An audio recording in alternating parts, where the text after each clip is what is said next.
انسان سختیوں میں خلق ہوا ہے اور زندگی کی مشکلات سے اس کا سامنا قدرتی امر ہے، تاہم درست مینجمنٹ اور ترتیب سازی سے ان مشکلات میں سکون حاصل کرنا ممکن ہے۔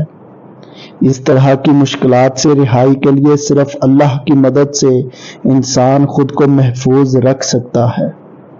سورہ انعام کی آیت نمبر 63 میں اللہ فرماتا ہے، آپ کہیے کہ وہ کون ہے جو تم کو خشکی اور دریا کی ظلمات سے نجات دیتا ہے؟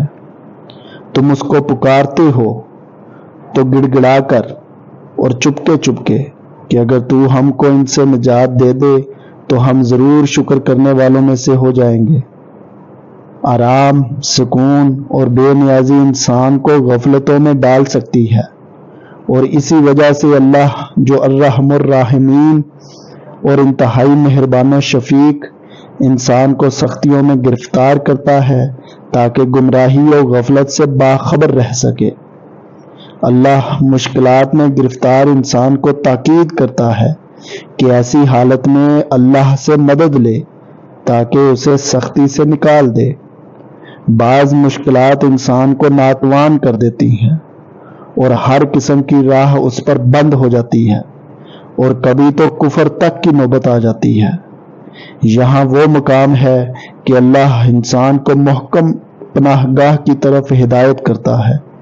سورہ بقرہ کی آیت نمبر 45 میں ارشاد باری تعالیٰ ہے، اور صبر اور نماز کے ساتھ مدد طلب کرو، یہ چیز شک ہے مگر ڈر رکھنے والوں پر۔ نماز جو انسان کو اللہ کی لامحدود طاقت کی طرف متوجہ کرتی ہے اور تمام چیزوں کو رب کے برابر ناچیز دکھاتی ہے، رب کی محبت کو بڑھاتی ہے اور توکل کا جذبہ پیدا کرتی ہے، اور مادیات سے رہائی دلا کر مشکلات کے مقابل مضبوط کرتی ہے۔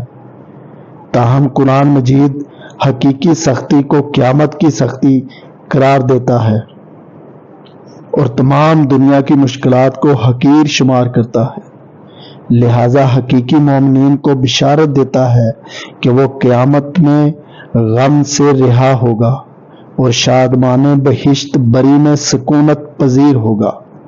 سورہ بقرہ کی آیت نمبر 112 میں ارشاد ربانی ہے کہ سنو، جو بھی اپنے آپ کو خلوص کے ساتھ اللہ کے سامنے جھکا دے، بے شک اسے اس کا رب پورا بدلہ دے گا۔ اس پر نہ تو کوئی خوف ہوگا، نہ غم، نہ اداسی۔